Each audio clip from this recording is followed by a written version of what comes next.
Greetings from Charlottesville, Virginia, and welcome to Global Commerce Exchange. I'm Peter Millay, and I'll be your host for today's conversation at the crossroads of global affairs and the world of business.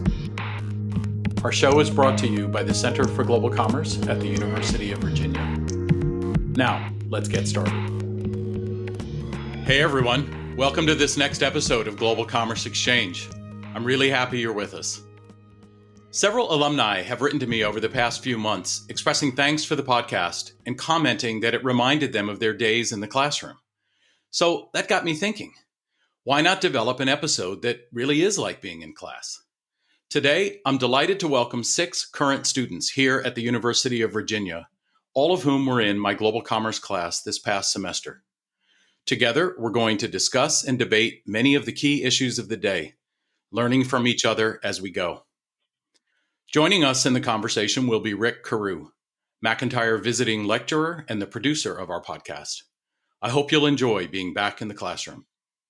First, let me introduce the students, all fourth years here at McIntyre, and tell you a bit about them. John Ahern, originally from Long Island, plans to join PJT's Strategic Advisory Group following graduation. Kara Guo, who hails from Singapore, will also join PJT. Jeannie Hirsch from Rochester, New York, plans to start her career at Warburg Pincus. Jack Murphy from Burke, Virginia, is heading to Morgan Stanley Investment Banking after graduation. Next, we have Agustina Stefani, originally from Argentina and more recently from Connecticut, who plans to join the Financial Sponsors Group at Credit Suisse. And rounding out the group is Ishan Bean from Ashburn, Virginia, who's going into investment banking at Guggenheim. Thanks to all for joining Professor Carew and me today, and welcome to the podcast. Let's get started. Jack, I think you're on for the first question. Thanks, Professors Millay and Carew. First of all, thanks so much for having us on the show and for all the great work you both do here at McIntyre. To start us off this morning, I was hoping to discuss the macroeconomic outlook. Many investors continue to express confidence in the reflation trade, and personally, I can't help but agree that as the economy reopens more widely, that the velocity of money will spike and we could see core PCE inflation above 2%, which poses risk to current valuations. So what are your thoughts on the potential pathways that the macroeconomic environment could take from here?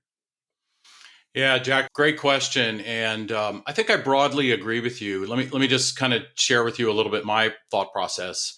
To a certain extent, the injection of liquidity into the economy is nothing new, but I think this time we have to think about it in the broader context of coming out of the pandemic. And so I think the most important thing, or the most important assumption that should be driving our thinking, is how you think the pandemic is going to play out as we go through 2021. My own view is fairly optimistic. It's probably a consensus view that as vaccination really takes hold, particularly in the US, that we will reach that all-important level of herd immunity, and that will allow people to begin to resume, what feels like more or less normal lives. And so what's got me concerned about what's going on right now, both with Fed policy and the very likely fiscal policy that we're going to see shortly, is that it's going to collide with an end of the pandemic at exactly the time that people are excited to go back out and resume their full activity in the economy. And I think the collision of those two events at round about the same time of spring into summer could very definitely produce inflationary pressures. Now, whether those inflationary pressures are going to be lasting, I think an important question is whether that's a sort of a bump coming out of the what we've all been through over the last year or so, or whether it's a more fundamental turning point is, equally an important question that we need to consider. Rick, anything that you would sort of add to that? Well, I would just add that we continue to see very high levels of unemployment.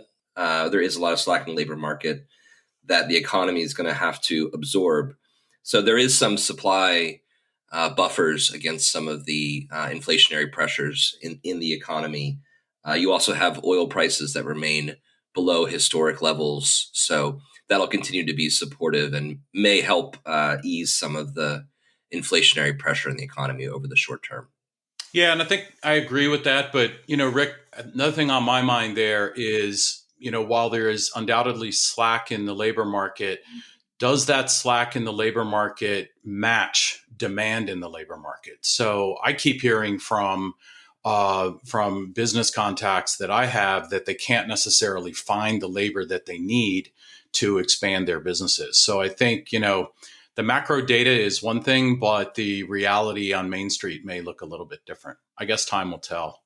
Jack, anything further you'd sort of add to that or any reactions? I think that's a great point. One thing that I would, I guess, that I think is worth mentioning is just the degree to which there is uncertainty in predicting inflation by anybody. If anyone tells you that they know what inflation is going to be 6 months from now, you probably should not listen. And even the best macroeconomic models today, don't outperform simple autoregressive model. And so, to your point, I agree with your thesis broadly, but I think it's really hard to know for sure. Yeah, absolutely. Okay, Ishan, do you have a question that you wanted to ask? Yeah, definitely. And again, thanks, Professors Malloy and crew, for having us all on the podcast. So something kind of tying in directly into Jack's question regarding sort of the broader macroeconomic outlook and tying that into financial markets, we're seeing equity valuations have become really stretched in the past year versus historical levels. And sort of two indicators I've been looking at are last week, I believe February 25th, so just about a week ago, the Buffett indicator hit an all-time high. And additionally, tech companies in general have been trading at 22 times forward earnings, which again is an all-time high, driven obviously by strong growth expectations in this low interest rate environment. So my question I'm sort of thinking about is, as we see equity valuation get stretched, do we think these levels of optimistic growth assumptions can be maintained in a rising interest rate environment, both for the market broadly and also more specifically technology companies, which we really saw go through a boom over the past decade? Yeah, Ishan, I'll go ahead and tackle that one. To set the stage, I think maybe take a step back and think about actually how much the largest tech companies contribute to the stock market. It's helpful to have a few numbers in hand. If you look at the 5 most valuable sort of big tech companies today, Apple, Microsoft, Amazon, Alphabet, and Facebook, those 5 companies combined were worth $7.5 trillion at the end of 2020. Now that, in terms of scale, that's increased by 52% since the end of 2019. And that's up over 5 times since the end of 2012. So if you think about just how important those companies have become to both the economy, which we all can observe in our daily lives, at the same time, they've also become incredibly important to the market. So the stock market, the way it goes is the way that big tech goes today. In terms of your question about whether they can deal with a rising interest rate environment, I think for the large tech companies, they're actually fairly well positioned to be able to navigate a rising interest rate environment. The reason being that most of them are very profitable today. They're also companies that have a lot of pricing power. So if you think about software or Amazon delivery or Apple iPhone products, they have the ability to adjust their pricing in an inflationary environment. They also don't have a lot of input costs like oil or others that they might hurt their margins. I would say, though, that I think what you're getting at is an important point for some of the smaller tech companies, some of the more high-risk tech companies. Think of perhaps electric vehicle companies, some of the more speculative software companies. Those firms, because of the structure of their cash flows, which means they don't make a lot of money today, but they're expected to make a lot of money in the future. When you raise interest rates, you make those long-term, long-dated cash flows much less valuable, and you make short-term cash flows more valuable. So as a result, I think you'll see a bifurcation in the market between the big tech companies that are profitable today, which I think will remain very valuable, and some of the more speculative tech companies that may have expectations for earnings in the future, but may not produce earnings today, which would likely suffer. Yeah, Rick, I'll just jump in there. I mean, I think I broadly agree with what you're saying and would really underscore that last point that it really makes no sense to talk about tech as a uniform thing. There's tech and then there's tech that has no profitability. And those are two completely different sectors, and they will respond very, very differently to the rising interest rate environment.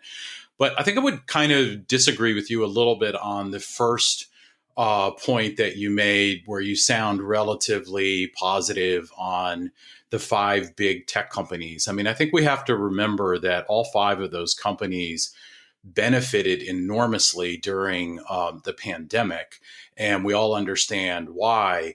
But if we're moving into an environment now where life is going to resume some degree of normalcy, and certain sectors that have been hit really bad by the pandemic are going to presumably pick back up, I think that can't also be positive for the tech companies. I mean, 1+1 can't equal 3. So if consumers are going to start changing their behavior, and we're not all, so to speak, going to be sitting around watching Netflix for 20 hours a week, that's going to have an impact. And so I'm a little less maybe positive than you, even on those large stocks, although I completely agree with you about the broader point you made around interest rate sensitivity.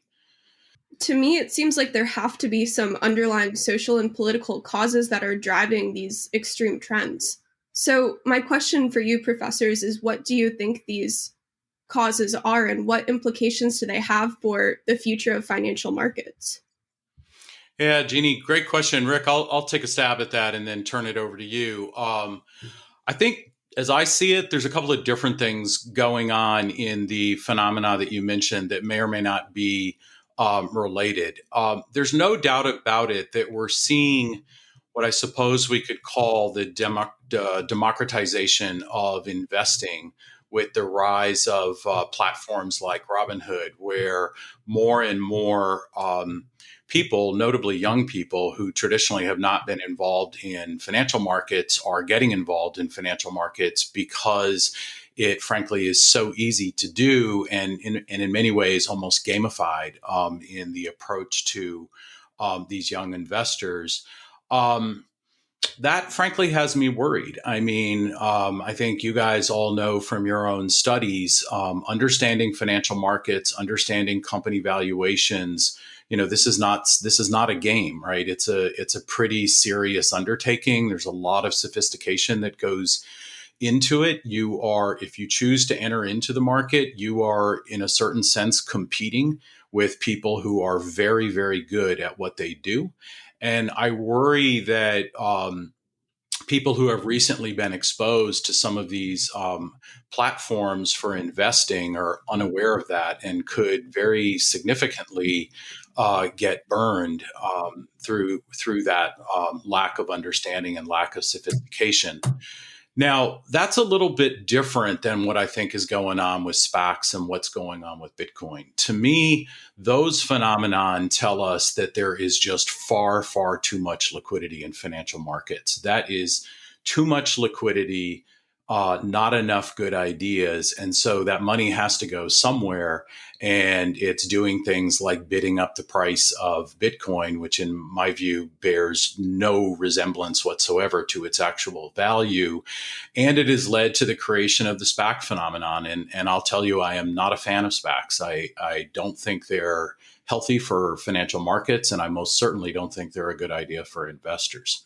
Rick, what would you say to that? Well, I would just agree with your point overall that we're seeing a lot of speculation, and the fundamental driver is liquidity and low interest rates. So if you just think about expectations over the long term of getting a good return on your investment, if interest rates are incredibly low, it pushes people out on the risk curve to move towards much more risky investments. I might just give a reading recommendation here.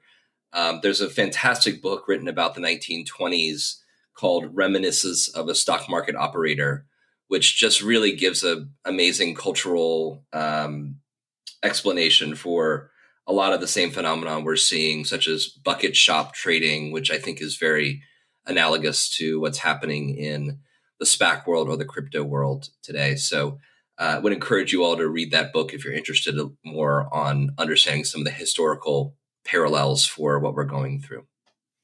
Hey, Ishan, you want to jump in there? Yeah, definitely. So I definitely agree with your all's perspectives about sort of investors seeking risky assets in financial markets, pursuing SPACs and Bitcoin and everything else. But on the point of Bitcoin especially, I've been coming across a lot of reading in terms of the sort of bull thesis for Bitcoin and seeming more as less of a risky asset and more as a store of value. And sort of going back to the original discussion with Jack's question regarding the changing macro environment with facing especially like potentially an inflationary period and rising interest rates and everything else, a lot of investors are viewing Bitcoin as sort of the modern gold and a store of value, which seems to be driving up the price. And so definitely curious on your all's thoughts on that as sort of it being seen more as a store of value in a rising inflationary environment rather than just simply a risky asset for risky returns. Yeah, I guess historically, the parallel I'd probably think about is less gold and more tulips. Remarkable as that whole period of history was. Look, here's the thing about Bitcoin is Bitcoin is not a currency. Bitcoin is not used in any meaningful way to exchange value between buyers and sellers. And it never will. And the reason, in my opinion, it never will is because governments won't allow that. If Bitcoin were to ever get any real traction in the economy, in my opinion, there's not a government in the world that would allow that to continue within their country. A government simply can't put itself in the position where it no longer controls the fundamental core of its economy, which is the currency that is used to permit exchange. So I think, I'm sure there are a lot of people listening to this podcast who have invested in Bitcoin and probably done very well. And you may just be listening to me thinking, he just doesn't get it. And maybe I don't get it. But on the other hand, I don't see that fundamental value. And therefore, I think ultimately Bitcoin will probably end badly. But by the way, let me just add one other thing is I think everyone should clearly distinguish in your mind between cryptocurrency and digital currency. Most or many governments in the world, notably the Chinese government, is very actively involved in creating a digital version of its currency, so-called e-renminbi. In the case of China, the Japanese are doing it. Many other countries are doing it. In my opinion, that's likely to be quite successful. I wouldn't be surprised at all if in the not too distant future, call it 10, 20 years, there is no physical currency in many countries of the world, that our notion of currency will have become fully digitized. But that's an altogether different thinking or a different process. And I feel that sometimes students and others that I talk to kind of conflate in their mind these two words, digital and crypto, as if they're broadly the same thing, but they're actually quite different. Let's see. I think I'm seeing a hand from John Ahern. What's up, John? Hi, Professor. First off, thanks for having us on. I know I speak for everyone when I say I'm really excited to be part of the conversation here. So far we've talked about some really important implications for asset values, but right now I'd like to shift a little bit more into how we should be thinking about disruptive technology in the global context for political economy. So in 2020, China took in 163 billion in foreign direct investment inflows. It's the first time that they eclipsed the U.S. in that figure. So something that I've been thinking about a lot and what I'm curious about is how the China versus U.S. superpower battle will play out, and particularly what will the future of innovation look like? Thanks, John, for that question. I'm happy to tackle it and then let Professor Millay add on his perspective. There's no doubt that the U.S. and China have competed in the technology space, particularly in the last 10 years. It's been an area that both economies have really focused on. I would say today, my evaluation overall is that Silicon Valley remains the general source of innovation in the global economy, but that China is doing a lot of things that I think are becoming more and more innovative. China has really sought to improve its talent pool and innovation, doing it two ways. One is they have a program called the 1,000 Talents Program, which is focused on recruiting Chinese exceptional scientists and technical people with technical abilities to return to China after spending most of their career abroad. At the same time, they've also are producing a huge number of STEM graduates, which give them a large engineering pool that helps to fuel many of the big companies in China like Alibaba, Huawei, Tencent. But there's a big difference between the way that the two economies currently innovate. So I would argue, if you look at the framework of Peter Thiel in terms of 0 to 1 and 1 to N in innovation, the US is still reigning supreme in terms of 0 to 1 innovation, which means going from a concept to creating a new business or creating a new type of program. I think where China is really catching up is the 1 to N innovation, which means taking a basic scientific development and translating that into a number of applications that they can use. So, for example, artificial intelligence is one field where China and the US are both very interested in developments. And I think you can make the argument that the US is probably in the lead, but what China is doing with companies like ByteDance and its TikTok application are you finding ways to take artificial intelligence and applying those to problems by using massive data sets to be able to improve on that. So I would say the US is probably still the leader in innovation today, but that China is doing a lot of applications of innovation that have been highly successful. Yeah, it's super interesting, Rick. I think I definitely agree with you. And I'd also just add to our response to John. John, you kind of raised the question in a broader geopolitical context. And that got me thinking about the combined forces of 5G and also the Belt and Road Initiative. And so what I would say about that is, first of all, both are extraordinarily important in my view. I think when a lot of people think about Belt and Road, because the word infrastructure is often associated with it, they immediately think about ports and airports and tunnels and bridges and that kind of infrastructure. But very importantly, the Belt Road Initiative is also about tech infrastructure. And the bedrock of that tech infrastructure that China is going to be building all over the world through the Belt and Road Initiative is in fact 5G. And I don't know if any of you guys noticed it, but there was a very interesting op-ed that showed up in the FT, I think, last week, written by a guy called Eric Schmidt. That name may be familiar to you. He used to be the head of Google, renowned figure in tech circles. And his argument, essentially, in his opinion, was that one of the reasons that the United States has clearly led the way in tech innovation up until now is because it was the United States and U.S. companies that, in fact, set the standards for 4G. And then he went on to argue that that is not the case in 5G, that very clearly it is Chinese companies and most notably Huawei that are creating the global standards for 5G. And so he was making the argument that in the same way that American companies, Silicon Valley companies, sort of had an edge in a 4G context, he believes Chinese companies will have an innovation edge in the 5G era. And when you combine, if he's right about that, and you combine that with what BRI is all about, that makes me certainly pause and take notice and think that the competitive dynamic, at the very least, is going to get a whole lot tougher than it has been, say, thus far in this century.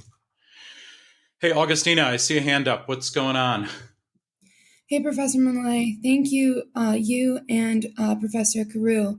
I'm really excited to be here. So, John's point about China taking on tech got me thinking about how these large technical investments could really help revolutionize China's workforce, Now, I'm wondering, what will these technological investments mean for the US? About 10% of the workforce in the US is dedicated to labor intensive industries like manufacturing and farming. And these are two industries that are at high risk of being displaced by technology. So I was just wondering if you had any thoughts on where do you see the US workforce going, and what might the consequences be? Yeah, great question, Augustina. I mean, as we all know, the disruptive technologies that are coming over the next decade, the ones we talked about in class last semester, are going to continue to be highly disruptive for labor.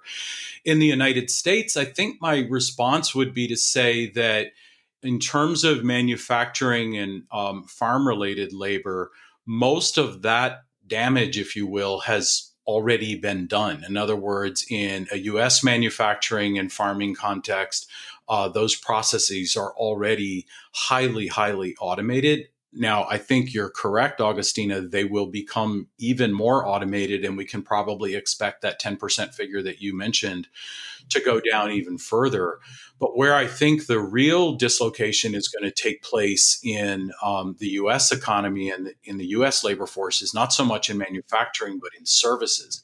And Augustina, just think about it in your own daily life, right? More and more, when you jump on a phone call to try to get help with something, you are almost in all likelihood dealing with some sort of a voice automated bot, right? It's actually quite difficult to get to a human being to perhaps get a question answered. Or think about how frequently nowadays when you go into a store, perhaps in a non-COVID context, you're dealing with some sort of a kiosk, or you're dealing with a QR code based reader of some sort to automate your transaction, rather than dealing with a teller or a clerk or a sales agent or something like that. And so I think that's really, when I look out 10, 20 years and think, okay, where are the big dislocations going to come in the US labor force?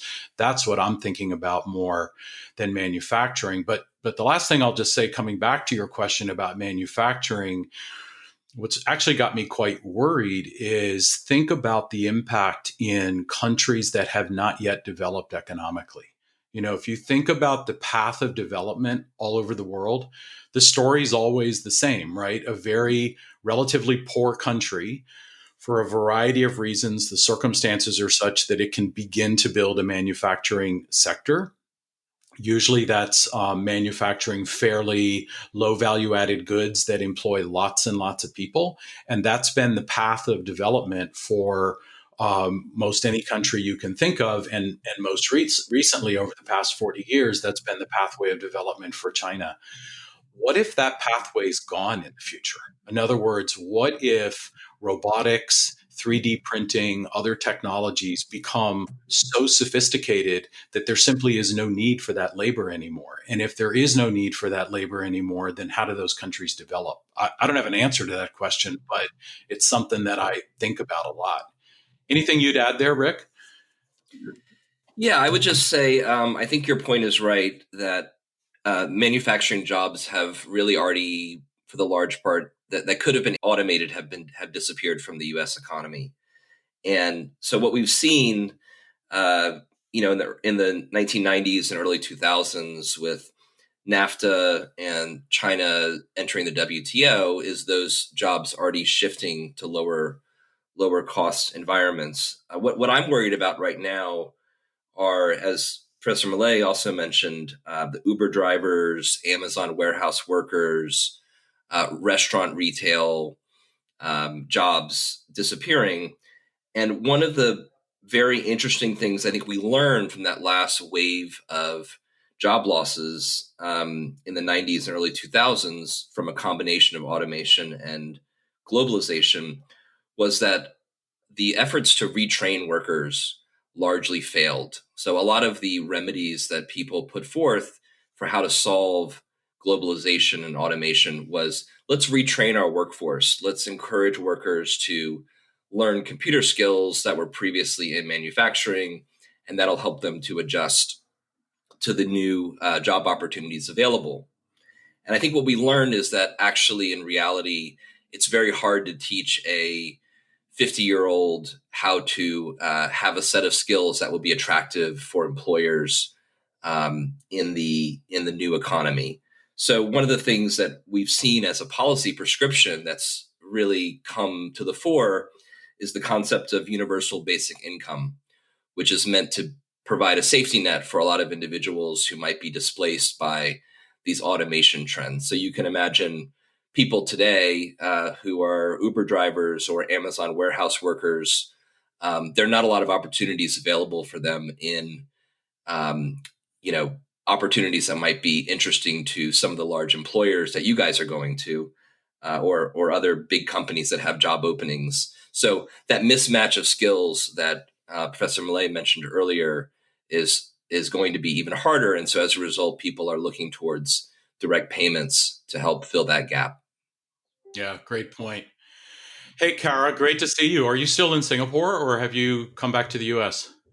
No, I just came back to the US about 2 weeks ago. Oh, great. Well, welcome.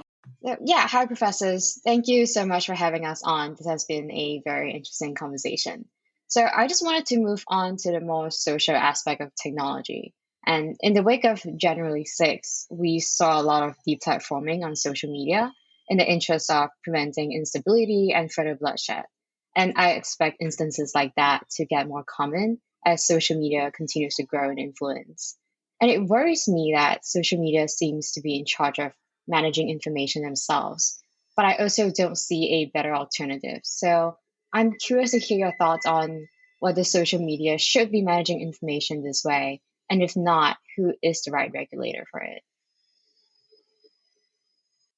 All right, over to you, Karu. I think you're the better guy on this one.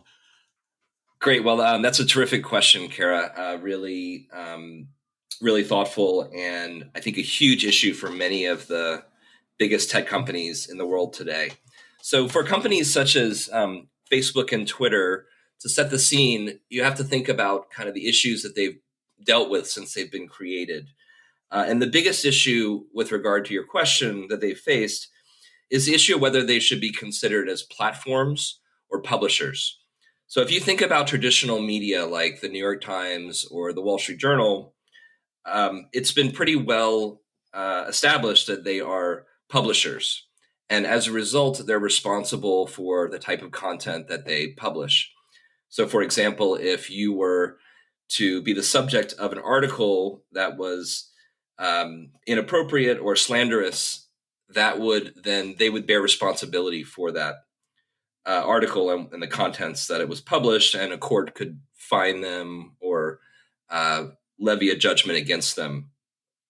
But companies like Facebook and Twitter have very strenuously fought back against the idea that they're publishers, and they prefer to be considered as platforms. So basically similar to a public space where people can share their own ideas without the owner of the park or owner of that shop be responsible for the content that is being said in front of it. And that comes down to the Section 230 of the Communications Decency Act, which is kind of the guiding law on this issue. And so there's a big debate going on right now as to whether Section 230 should be applied to these big tech companies. And as they continue to fight against being considered as publishers, one of the things that they've done is they've tried to outsource the regulation of the content on their platforms. So, for example, after January 6th, the Facebook and I think of several other platforms have decided to revoke the accounts of former President Donald Trump.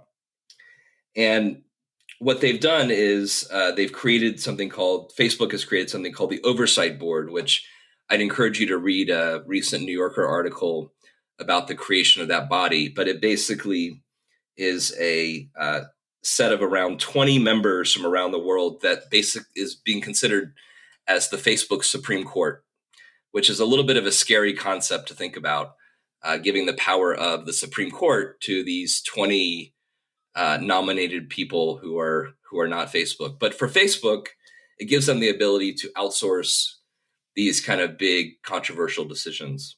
And so it'll be very interesting to see how they handle whether to reinstate Donald Trump's accounts on Facebook and Instagram. And we're still yet to see what the consequences might be. But it really all comes back to whether they're going to be considered publishers or platforms. And I would encourage you to continue watching that debate. Professor Millay, what else might you add? Yeah, I don't know if I'd add a whole lot to that. I mean, I appreciated your response, and Kara, I really appreciated the question. I would just say to all of our listeners, if you haven't seen it already, I would highly, highly recommend the documentary on Netflix called The Social Dilemma. I'm pretty sure all of you guys watched it because we talked about it in class last semester, but I think is a really important perspective that everybody should be dialed into. Hey, Jeannie, what's up? Yeah, thank you for that super interesting discussion, professors, on where these social media giants maybe should curb information. So I'm curious to hear more about maybe where they should not curb information. And I'm bringing this up in the context of, we know that recently Facebook removed news from its Australian sites in order to negotiate better terms with the Australian government. So now whether social media giants should be providers of news is a separate issue, but it seems to me that Facebook might have acted with far too heavy of a hand here. So my question for both of you is, with these social media giants or just tech in general, where do we draw the line between the pursuit of profit maximization and making these companies act in the public's best interest? Wow, great question. Rick, what are your thoughts? Yeah, I agree, Jeannie. I think it really comes down to how do we think about the role of the corporation in society. And specifically within the example that you cited about Facebook in Australia, one of the big challenges there was when you remove news and information from different news sources, you also remove a lot of publicly interested announcements. So there's a lot of news sources that rely on traditional media and Facebook to give out information for the public safety. So fire departments, police departments, other announcements that were actually cut off in Australia as a result of this action. So you can see just how challenging it is for these social media companies to parse out which things they should allow and should not allow on different platforms. And it goes back to our last question, when the president of the United States is being no longer allowed to post on your platform, what types of information are you controlling that might be in the public interest? I would just say generally, as these companies like Facebook, Google, et cetera, become much larger and more essential to our daily life, there's inevitably going to be a more important role for them to play in promoting the public interest. And one of the advantages that companies like this have is that they're actually quite profitable companies. And so because they're not fighting for every last dollar, they do have the ability to do certain things that might be in the public interest with some of the profitability, or what some might call monopoly profits, that they achieve. And certainly there's going to be a negotiation that's going to happen in the coming years about what tech companies are doing that may or may not be in the public interest. So we've seen from both the left and the right in the United States Congress, different politicians trying to pursue antitrust regulations or questioning them over their practices of censorship or deplatforming, as we discussed in the last question. So I think the issue is still very much up in the air, and it'll be a very interesting one to watch over the next 5 years to see how much they do to act more in the public interest than they have in the past, and whether that will be enough to satisfy regulators. Hey, Jeannie, I'll just throw in here also that, if we actually have some experience already in thinking about companies that essentially fulfill the role as public utilities. And in fact, we don't allow those companies to maximize profits, right? Companies that sell you the electricity that you're using right now, the gas that you're using, the water, other public utilities, those are regulated. And so, I think it's at least worth thinking about if these companies are so insistent on the fact that they are nothing more than platforms.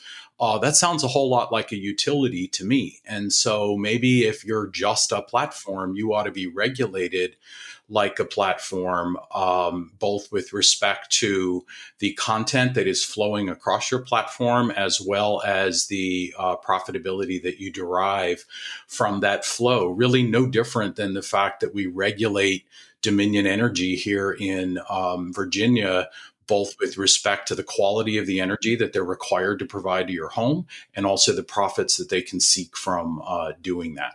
So something at least worth considering. Hey, Jack, what's up? Do you want to weigh in there? Absolutely. I was hoping to take the conversation a little bit back towards financial markets in terms of our discussion of technology. Especially keeping in mind the tech sell-off of the last few weeks, and the long-standing cries by a lot of investors that the market, especially technology, is in a bubble. Most historically transformative technologies like railroads went through multiple periods of dramatic booms and busts.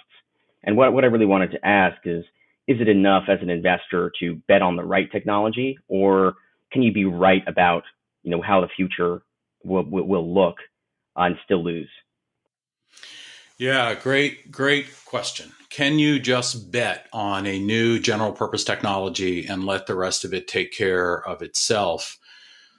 I guess where I would start with that, Rick, would be to just say it depends on who owns the technology and whether that technology is proprietary. In other words, if there is a new general purpose technology and that technology is patented and owned by a single inventor who has the sole rights to license that technology in a whole lot of different applications across the economy, then you don't really care what they do with that technology or who they license it to. You just want to, if you believe in that technology, you want to get on board.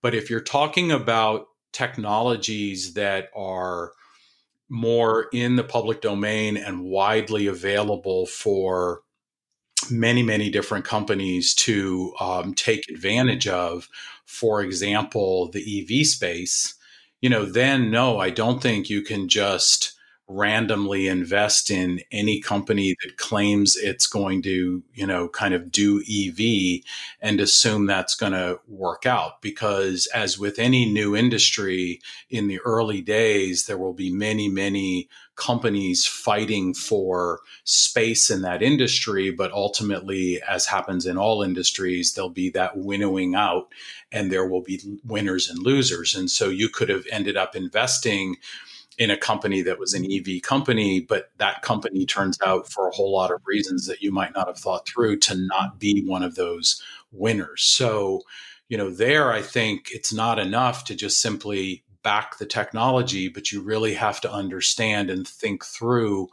which companies are going to be best positioned to take advantage of this technology and to turn it into sustainable profits. My guess right now is that we are missing a couple of things in that analysis, and I'd mention just two. The first is that I think many investors here in the US are thinking of EV as an American phenomenon, and they're thinking about it in terms of what's going on here in the United States. But the US is actually lagging very badly in EV compared to both Europe and China. In my opinion, EV will play out much, much more rapidly in those two geographies rather than here. And so you ought to be thinking about the companies that are best positioned in those two geographies rather than companies that appear to be well positioned here in the United States. And then the second thing I would just say is I think everybody is badly underestimating the power of the incumbents. I mean, if you think that companies like Volkswagen and BMW and General Motors and Toyota are just going to sit idly by and allow new companies that no one had ever heard of 5 years ago to sort of own the EV space, I think that is badly underestimating the power of those companies. And so, look, it's still very early days in EV, but I would expect 5 years from now, when we're talking about the great EV companies, I think many of them are going to be companies, Jack, that you've known ever since you were a kid as some of the great car companies of the world. Rick, anything you'd add in there? Yeah, I might just give another example that might resonate with you all, and that's the investment in fiber optic and broadband cables that happened in the 90s. So during the last internet bubble, there was a huge amount of investment in the information superhighway, as it was called at that time, which really enabled there was a lot of funding, that came from the late 90s internet bubble that went into some of those telecom companies and fiber optic cable providers.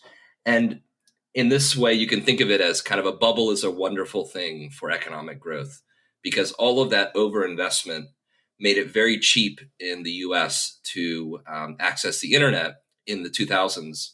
And all of that created the framework that allowed us to innovate on top of that and to be able to have kind of the most sophisticated digital economy of any country in the world. And so, when you think about these issues, you have to think about how much public good you're creating, what kind of value you're creating for society as a business, and then also how can you capture that value. And I think, as Professor Millet mentioned, there are a lot of companies today that look very successful that may not be very good in the long term on capturing that value that they create. Rick, that's a really great point, and I would even globalize the point. I mean, I remember when I first moved to Japan in the late 1980s, when I would call back to the U.S. to speak to friends and family, those calls were going over satellite, and the cost of a phone call at that time was about $2 per minute to call from Tokyo to back to the U.S. One of the great companies that got created during that period of time you were referring to is a company called Global Crossing, which of course none of these students have ever heard of because it no longer exists. But there was so much capital available that Global Crossing was one of the big companies that essentially cabled underneath both the Pacific Ocean and the Atlantic Ocean and created the cable infrastructure that exists today that rendered satellite telephony, irrelevant. And so now, of course, we send WhatsApp messages all over the world for free, riding on those cables. And so it's a really great point you make, Rick, that if there is a silver lining to the gray cloud of capital excess and bubbles, it's that it does create the capacity sometimes for these great technologies to roll out. It's just that sadly, some of the companies that lead the way end up on not really being sustainable in the long term. Well, I see we're running a little short of time, but Augustine, I know I see you have another question, and I'd love to get to that as well. What's on your mind? Yeah, thank you. Well, on the topic of investments and specifically sustainability, which you just mentioned, impact investing is on the rise, and you see a lot of allocators are putting more money into ESG-related portfolios. And then you also see business leaders such as Larry Fink urging CEOs to create a business model plan that will be compatible with what he refers to as the net zero economy. And if they don't do this, CEOs risk losing BlackRock's investment. So do you think this increased popularity in impact investing will redefine private equity investments? And will it also be the same for public investments? Yeah, I think great question. And I think the short answer is, it already is. I mean, there's no question about it. Impact investing is real, and more capital is being redirected away from, let's just call it traditional investing, to impact investing. And, by the way, that's in part a generational phenomenon. I mean, something that's going on right now, I guess to a certain extent, it's always going on, is, of course, as elderly people get up in years and then ultimately pass away, and their wealth is inherited by their heirs, their children or their grandchildren who are in younger generations. Of course, the investment philosophy shifts. And several of my friends who are deeply involved in the private banking space tell me that, not a day goes by where they're not having conversations with relatively young heirs, not as young as you, but people in their, say, 40s or 50s or perhaps early 60s who have recently inherited large sums of money, who are saying, I don't want to be the steward of this capital in the same way that my mom and dad did. I want to do something different with the capital. I want to be more socially accountable. I want to be more environmental.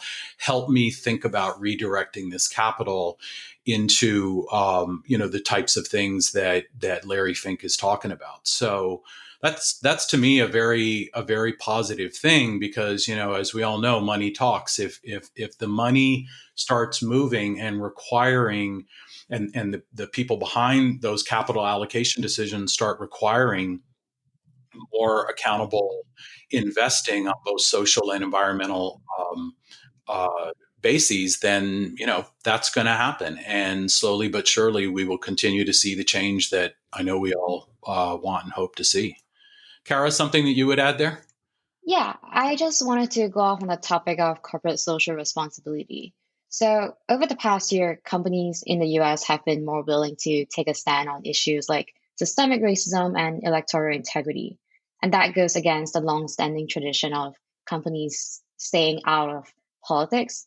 And it got me wondering, should the corporate world have a responsibility to take a stand on these social, political, and even humanitarian crises? And is the change that we are seeing likely to last?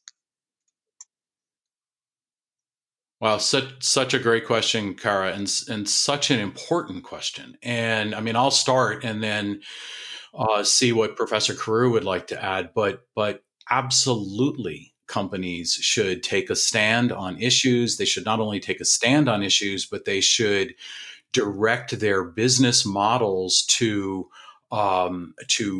push and do everything they can to drive positive social change. I just reject with every fiber of my body the notion that the role of a corporation is to maximize shareholder value. I think that is just an utterly flawed way of thinking about business, because I think that starting point, to me, it sort of suggests that there's, on the right hand, something called society, and on the left hand, there's something called business, and those are like two separable things, but they're totally inseparable.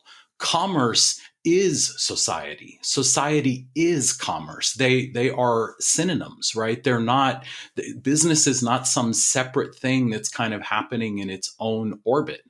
We all are commercial beings. That's what we do as humans. We engage in commerce of one kind or another, broadly defined, all day long. And so, of course, companies should be acting responsibly. Of course, companies should be holding themselves out as beacons for everything that should be positive and good in our society. And I know the six of you, and I know that you all are increasingly thinking that way. And I really, really hope that not only you, but all of the listeners, to this podcast will think of yourself as one little force in this great big world that can push in your own company that you work for the positive change that you wish to see.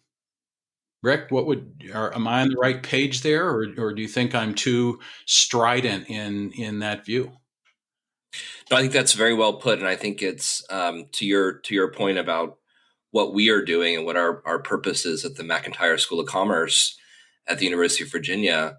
It's really to create people who think about business in a way that's inclusive of the goals they have in their life for how to make a change in the world. If you just pursue profit to the exclusion of everything else, you'll often find that in the end, you won't really feel like you've made a real contribution. So I think we are trying to teach students and create future business leaders that are much more holistic in the way that they view business and society. And I'm very encouraged to see that so many of our students are interested in making an impact beyond just making more money for themselves. Very well said, Rick, and thanks for that. And gosh, thanks everyone, students and Professor Carew, for a really great conversation. It's just always such a pleasure to me as a professor to get to discuss what's on the minds of our terrific students here at UVA. And I also really appreciate all of you on a Friday morning, no less, taking time to do this. And I hope our listeners have enjoyed being with us and that they've had a sense of being together with us today in our virtual classroom. Thanks, guys, and I hope you have an awesome weekend. Global Commerce Exchange is produced at the University of Virginia's McIntire School of Commerce by Rick Carew. Special thanks to Al Hoover, McIntire's Director of Media Development, for audio editing. The views and opinions expressed on the podcast are those of the guests and hosts and do not reflect the official policy or position of either the school or the university. Sign up for future shows at globalcommerce.substack.com and subscribe to Global Commerce Exchange wherever you get your podcasts. Thanks to our listeners, and we look forward to being with you again soon. And as always, go Who's!